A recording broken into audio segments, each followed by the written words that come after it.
Balaji versus state of Mysore కేసులో 1961లో ఈ judgement వచ్చింది.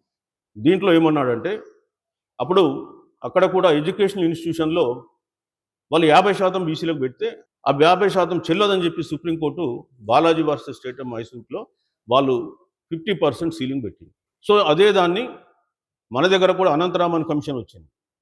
ఈ అనంతరామన్ కమిషన్ దీన్ని దృష్టిలో పెట్టుకునే ఎస్సీలకు అప్పుడు ఉన్నటువంటి జనాభా ప్రకారం 15, ఎస్టీలకు 5 పోతే 20 పోతే 30 బీసీలకు ఇవ్వమన్నారు. కానీ అప్పుడున్న ప్రభుత్వం 25% ఇచ్చింది. ఒక 5% గ్యాప్ ఉండే. 5% గ్యాప్ను 2007లో వైఎస్ రాజశేఖర రెడ్డి గారు ముస్లిం మైనార్టీస్కు 14 కులాలను కలిపి బీసీ చేసి 4% వాళ్ళకి, అట్లా 50% అయింది అది. ఇక పోతే బీసీలు ఎవరనేది గుర్తించడానికి ఈ దేశంలో ఒక కంక్లూజివ్ స్టేటస్ రావడానికి 47 సంవత్సరాలు పట్టింది. 92లో 45 సంవత్సరాలు పట్టింది. 92లో ఇందిరా సహాని కేసులో కులము కూడా ఒక వర్గమే అని చెప్పి తీర్పియాల్సి వచ్చింది.